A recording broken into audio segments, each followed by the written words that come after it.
ஸ்பெஷலாக சொல்ல வேண்டியது இல்லை. ஓகே. ஸோ ஐயாவுடைய சிறப்புரைக்கு அப்புறம் உங்களுக்கு 10 கிலோ அரிசியும் 13 வகையான மளிகை பொருளும் ப்ளஸ் இந்த அப்ளிகேஷனும் கொடுப்பாங்க. புரியுதா இல்லைங்களா? அப்படியே எல்லாருமே உட்காந்துங்க. ஆன்மீகம்ல ஏன் மன வலிமை தேடலாம் அப்படின்னா, ஆன்மீகத்துக்கு உடல் இல்லை, ஆன்மா மட்டும்தான். அந்த ஆன்மாவும் பிரெய்லிக்கு தான் இன்னும் முக்கியத்துவம் இருக்கு. நூலகங்கள் இருக்கிற வரைக்கும் பிரெய்லி அழியாது. அதை இன்னும் அகவல் மூலமா கொண்டு வந்து சிறப்புக்கக்கூடிய ஐயாக்கு எல்லாரும் பார்வை மாற்றத்தாலையும் எல்லா மாற்றத்தாலையும் மிகப்பெரிய நன்றி தெரிவிச்சுன்னு நான் கேட்கிறேன்.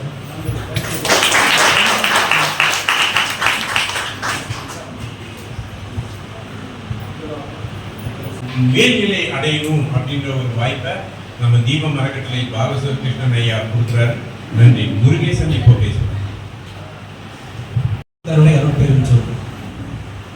இந்த வாரம் டிசம்பர் 3 உலக மாற்றுத்திறனாளிகள் தின விழா கொண்டாடப்பட்டுச்சு. உங்க எல்லாருக்கும் வாழ்த்துக்கள். ஒரு 1.5 வருஷம் கழிச்சு உங்க எல்லாரையும் பார்க்கறது எனக்கு ரொம்ப சந்தோஷம். எல்லாரும் நல்லா இருக்கீங்களா? ரொம்ப சந்தோஷம். ஆக்சுவலி நம்ம வந்து இந்த ஒரு ப்ரோக்ராம் ஆரம்பிச்சு ஒரு 5 வருஷம் இருக்கும் நினைக்கிறோம். 2019 கோவிட்ல உலகமே வந்து ரொம்ப பெரிய பாதிப்புகள் இருந்துச்சு. அப்போ ஐயா வந்து தீபம் அறக்கட்டளை ஐயா வந்து கருணையோட வந்து பசிகள் எல்லாம் ஆரம்பிச்சு நாங்கள் வெளியில உணவுலாம் கொடுத்தோம். ஆனால் எல்லாரும் உணவு கொடுத்துருந்தப்போ ஐயாக்குள்ள ஒரு விஷயம் தான், நம்மளோட தொலைநோக்கு பார்வையினர் வந்து பார்த்தீங்கன்னா ரொம்ப சிறப்பாக இருக்கும். அது எங்கள் ஐயாவுக்கு தான் தோணுச்சு. அதனால மாற்றுத்திறனாளிகள் அன்பர்களுக்கு வந்து கோவிட் முடிஞ்ச உடனே அவங்க எல்லாரும் தொழில் தொடங்கணும்னு சொல்லி தொழிலுக்கு ஐயா உதவி பண்ணாங்க.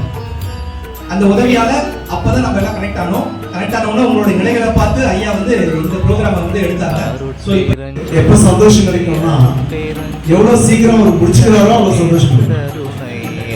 எவ்வளவு நேரம் பேசுறாரோ அவ்வளவு போர் அடிக்கும். எப்பதான் முடிப்பாரு, எப்ப அரிசி கொடுப்பாங்க, எப்போ மளிகை பொருள் கொடுப்பாங்க, எப்ப சாப்பாடு கொடுப்பாங்க, எப்போ வந்து நம்ம வீட்டுக்கு போவோம் அப்படின்ற மனநிலை தான் நம்ம இருக்கும். ஒரு 3 விஷயத்தை பத்தி மட்டும் சுருக்கமா பேசணும்னு நினைக்கிறேன். பேசலாமா? உங்க ஆரம்பிக்கலாம்.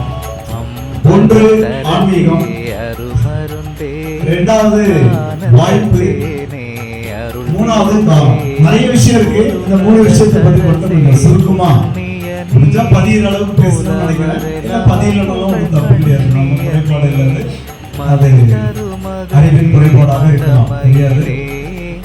முதல்ல ஆன்மீகத்தை பத்தி பேச. கடவுள் இருக்காரா இல்லையா தெரியாது. நீங்க பார்க்கல, நான் பார்க்கல, என் அப்பா அம்மா பார்க்கல, என் தாத்தா பாட்டி பார்க்கல, யாருமே கடவுளை பார்க்கவில்லை. பார்த்தாங்களா? சாரி, நீங்கள் விரும்பும் கடவுளை யாராவது பார்த்தீர்களா? வாழும் மகான்களை பார்த்திருக்கோம், மனித வடிவில் வந்த மகான்களை பார்த்திருக்கோம். ஜீசஸை பார்த்திருக்கோம், நபிகள் நாயகத்தை பார்த்திருக்கோம், புத்தரை பார்த்திருக்கிறோம், வள்ளலாரை பார்த்திருக்கிறோம், ராமகிருஷ்ணரை பார்த்திருக்கிறோம். ரைட்? நம்ம கடவுளை பார்த்ததில்லை. பார்க்காத கடவுளை நம்ம வணங்குறோம் தான். பார்க்கிற கடவுளை ஏன் வணங்கக்கூடாது? யார் பார்க்கறது?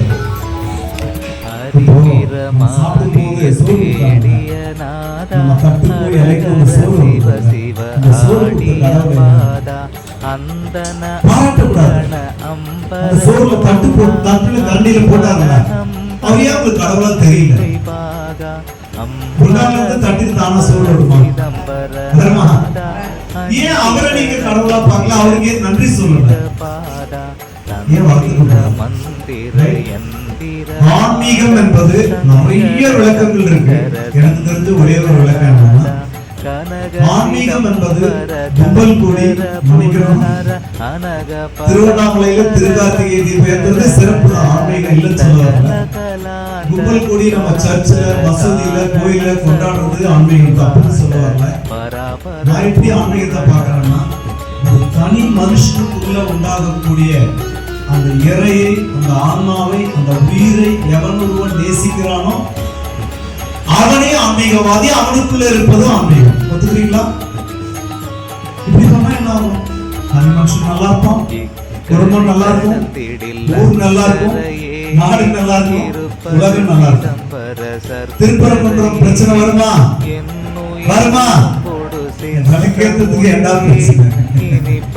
விளக்கு தீமை ஏத்துறதுக்கு எது பிரச்சனை தேவையில்லை. விளக்கு ஏத்துறதுல என்ன பிரச்சனை? விளக்கு வந்து இந்துக்கும் வேணும், முஸ்லீமுக்கும் வேணும், கிறிஸ்டினுக்கும் வேணும். வேணுமா? சூரிய ஒளி இந்துவா கிறிஸ்டினா பொது தானே, ரைட்? சோ ஆன்மீகம் அனைவருக்கும் பொதுவானது, ஜாதி மதங்களுக்கு அப்பாற்பட்டது. முதல் தலைப்பு.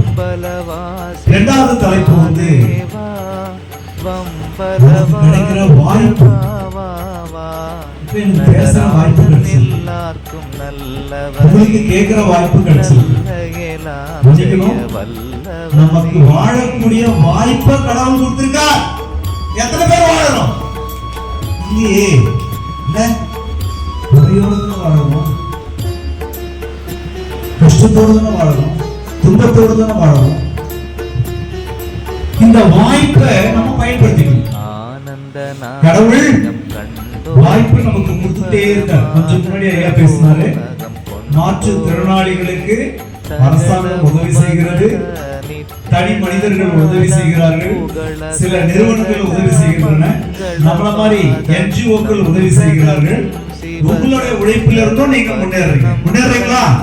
இதெல்லாம் வாய்ப்பு தானே. வாய்ப்பு நமக்கு கிடைத்துக் கொண்டே இருக்கிறது. இந்த பிறவியே ஒரு வாய்ப்பு, இந்த பிறவியே நமக்கு கிடைத்த ஒரு வாய்ப்பு. இந்த வாய்ப்பை நாம் தவற விட்டு விட்டால் அடுத்த பிறவி மனித பிறவி கிடைக்குமா? தெரியாது. இந்த வாய்ப்பை பயன்படுத்திக் கொள்வோம், வாழ்வாங்க வாழ்வோம். இந்த வாய்ப்பை பயன்படுத்திக் கொள்வோம். இந்த வாய்ப்புன்றது ஒரு மனுஷன் மூலமா வரலாம், அல்லது ஒரு நிகழ்வு மூலமா வரலாம், ஏதாவது ஒரு மூலமா நமக்கு வரும். இந்த வாய்ப்பை பயன்படுத்திக் கொள்வோம். இந்த வாய்ப்புக்கு நான் சொல்லக்கூடிய ஒரு கோட்டு சொல்லி அந்த சப்ஜெக்ட் நிறைய படிக்கிறேன். வாய்ப்பு உங்கள் கதவுகளை தட்டி கொண்டே இருக்கின்றன. நீங்கள் தூங்கிக் கொண்டிருக்கிறீர்கள் அல்லது வாய்ப்பை நழுவ விட்டுக் கொண்டிருக்கிறீர்கள். ஒண்ணு இல்லை, உங்க வீட்டு கதவு தட்டுறாருன்னா யார் தட்டுவாரு? உங்க சொந்தக்காரரா இருக்கலாம், ஃப்ரெண்ட்ஸா இருக்கலாம், இல்ல ஒரு கொரியரா இருக்கலாம், இல்லது ஒரு சொந்த பந்தமா இருக்கலாம்.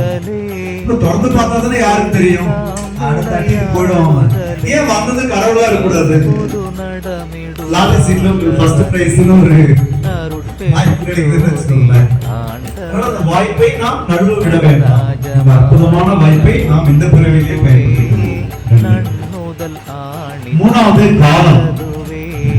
காலத்தை பத்தி எவ்வளவு பேசுறது?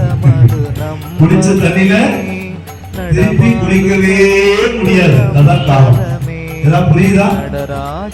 குளிச்ச ஆத்து தண்ணியில அண்டர்லைன், குளிச்ச ஆத்து தண்ணியில திருப்பி குளிக்கவே முடியாது. முடியுமா? அப்படி குளிச்சா அது அதே தண்ணி இல்ல, அது புது தண்ணி. குளிச்ச தண்ணி எங்க போயிடுச்சு? போயிடுச்சு, அது இறந்த காலமா மாறி போயிடுச்சு.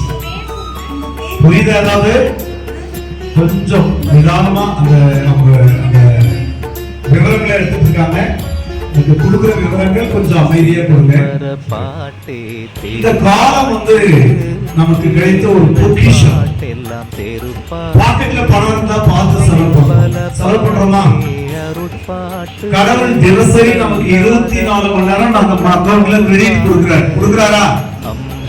24 மணி நேரத்தை நம்ம முழுமையா பயன்படுத்துறோமா? இல்லையே. என்ன பண்றோம்?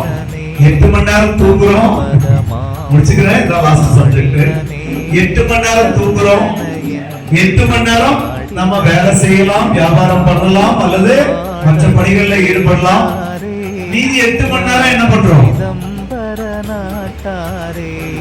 பொதுவா வெட்டிகள் திண்ணை பேச்சு, அவன் சரியில்லை, இவன் சரியில்லை, அவர் சரியில்லை, இவர் சரியில்லை, ரைட்? சோ இந்த காலம் வந்து நமக்கு கிடைக்காது. திருப்பி கிடைக்குமா? எனக்கு 61 வயசு ஆயிடுது, திருப்பி நான் 60 வயசுக்கு போக முடியுமா? 20 வயசுக்கு போக முடியுமா? முடியாது.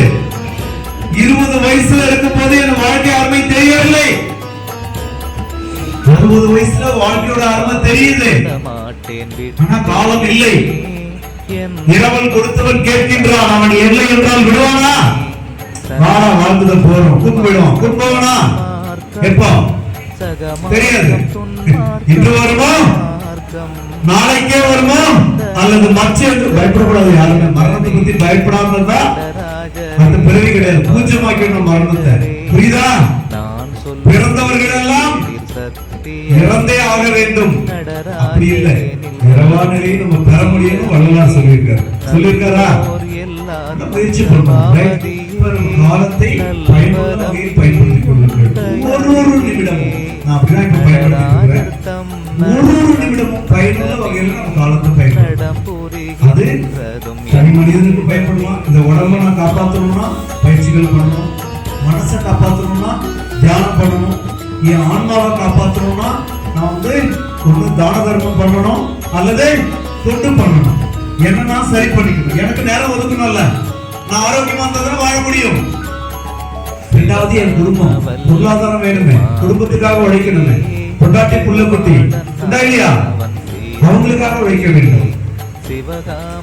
நம்ம சமுதாயம், இந்த சமுதாயம் தான் நமக்கு எல்லாமே கொடுக்குது. நம்ம இருக்கிற சொக்கா இந்த சமுதாயம் கொடுத்தது. இந்த அற்புதமான இந்த ஞான சபை கட்டெடுத்து இந்த சமுதாயம் கொடுத்தது. இந்த மாதிரி அருளாளர்கள் எல்லாம் நிதி கொடுத்தாங்க. கொரோனா காலத்துல உயிருக்கு பயந்தப்ப இந்த கட்டடத்துக்கு மண்ணு சுமந்தாங்க, கல்லு சுமந்தாங்க. இதெல்லாம் புரியுதா? அவர்களை வணங்க வேண்டும். நம்ம இங்கிருந்து வீடு போய் சேர்றதுக்கு சாலை அமைச்சாங்கல்ல, அந்த தொழிலாளி யாரும் தெரியுமா உங்களுக்கு? தெரியாது. அவனுக்கு நன்றி சொல்லுங்க. விழிப்பெல்லாம் இருக்குன்னா அது அரசாங்கத்தோட குற்றம், சாலை போட்டவனோட குற்றம். காலத்தை பயன்படுத்தி காலனை வெல்ல வேண்டும். ரொம்ப சந்தோஷமா இருக்கு. இந்த நேரத்துல உங்களுக்காக பிரார்த்திக்கிறோம். நம்ம குமரேசன் சொன்ன மாதிரி எனக்கு ரொம்ப பிடிச்சிருக்கு. ஒரே ஒரு கருத்து மனசுல அவர்களால சொல்லி நிறைவேற்றேன். பிரெய்லி அப்படின்றவரை பத்தி ஒரு நிகழ்வு சொல்லணும். பிரெய்லின்ற ஒரு எத்தனை பேருக்கு தெரியும்? கை தூக்குங்க, தெரிஞ்சவங்க. ஒரே ஒருத்தர், 2 பேர், 3 பேர், 4 பேர், 5 பேர் யோசிச்சு கை தூக்குறீங்க. பரவாயில்ல, கை கழுவு. நன்றி. இந்த பிரெய்லின்றவரை 40 வருஷத்துல இறந்துட்டாரு அப்படின்ற தகவல், அதாவது செய்தி. 40 வருஷத்துல இறந்துட்டாரு. அதான் புரியுதா உங்களுக்கு? சரி, 40, 42, 45 பரவாயில்ல, என்னுடைய கணக்கு தப்பா 40ஸ்ல இறந்துட்டாங்க. இப்ப ஏன் பிரெய்லியை பத்தி பேசணும்? உலகமே பிரெய்லியை பத்தி பேசுது. ஏங்க? வாழ்வாங்க வாழ்ந்த மனிதர். ஏதோ பிறந்தோம் வளர்ந்தோம் வெந்த சூழத்தையும் செத்தோம் இல்லாம பார்வையற்றவர்களுக்காக பாடம் கற்பிக்க வேண்டும், படிப்பு சொல்லிக் கொடுக்க வேண்டும், அவர்கள் கல்வி கற்க வேண்டும், இந்த சமுதாயத்தில் வாழ்வாங்க வாழ வேண்டும் என்ற அந்த பிரெய்லி எழுத்துக்களை கண்டுபிடித்த ஒரு மாபெரும் மகான். ரொம்ப சிறப்பா இருக்கு. இந்த சன்மார்க்கத்துல அகவல் பாராயணத்தை, அகவல பிரெய்லி எழுத்துக்கள் மூலமா பார்வையற்றவர்கள் மூலமா செய்யக்கூடிய அந்த பணிகளை சன்மார்க்கமே பாராட்டுகிறது. சந்தோஷமா இல்லையா? அப்படிப்பட்ட அந்த அறப்பணிகள்ல நீங்களும் கலந்துக்கோங்க. எல்லாரும் நல்லா இருக்கணும். அதுக்காக தான் நம்ம மகாமந்திரத்தை சொல்றோம். அற்புதஜோதி, அற்புதஜோதி, கனிப்பெருங்கருணை, அற்புதஜோதி, எல்லா உயிர்களும் பெற்று வாழ்க, பெற்று வாழ்க, பெற்று வாழ்க. சந்தோஷம், சந்தோஷம்.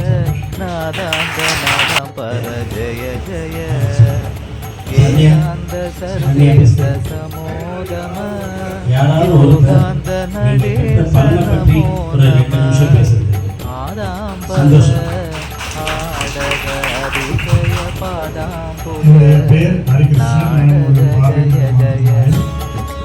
இந்த சுந்தரமையா மூலமா எனக்கு அறிமுகமாச்சு. இப்போ நான் பாதியில தான் பார்வை குறைபாடு வந்தது. நான் நார்மல் ஸ்கூல் தான் படித்தேன். பிரெய்லிலாம் எனக்கு தெரியாது. அப்போ பார்வை போன பிறகு என்னுடைய பிரச்சனை என்ன பண்ணலாம் அப்படின்னு சூழ்நிலை ரொம்ப மோசமாக. அப்போ என் பையன் +2 எழுதியிருக்கான், பெரிய பையன். 2வது பையன் இதான் என்னுடைய நிலைமை. அப்போ நான் ட்ரெயின்ல வியாபாரம் பண்ணுறதுக்கு சில நண்பர்கள் மூலமா எனக்கு அனுபவம் கிடைச்சு.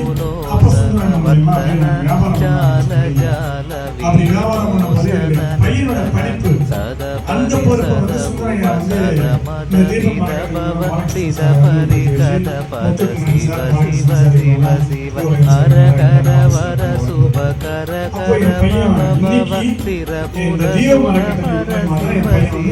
எம்பி முடிச்சிருக்கான். இது போல பார்வை திறன் மாற்றுத்திறனாளிகளுடைய பிள்ளைகளுக்கு ஒரு குறைந்தது வருஷத்துல 50 அல்லது 40 பிள்ளைகளுக்கு இந்த தீபம் அறக்கட்டளை கல்வி உதவியா செஞ்சுக்கிட்டு இருக்கிறாங்க. அது மட்டும் இல்ல, பார்வை திறன் மாற்றுத்திறனாளிகளுக்கு வந்து வியாபாரம் செய்யும்போது பாத்தீங்கன்னா 4 நாள் தொடர்ந்து மழை.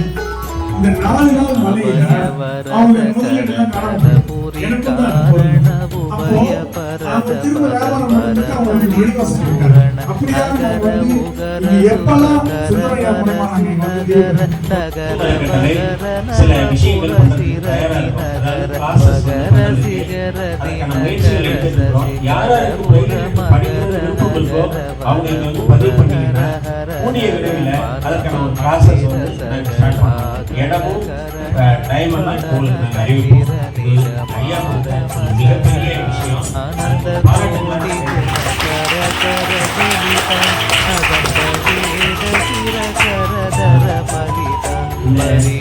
இந்த இடத்துக்கே வந்து அப்படியே நீங்க யாரு எழுதிங்க ஆடிய பாதம் மன்றாடிய பாதம் ஆடிய பாதம் மன்றாடிய பாதம் ஆடிய பாதம் மன்றாடிய பாதம் ஆடிய பாதம் நின்றாடிய பாதம் ஆடிய பாதம் நின்றாடிய பாதம் ஜீவகாருண்யத்தை தர்மத்தை புண்ணியத்தை நடந்து கொண்டிருக்கிறேன்.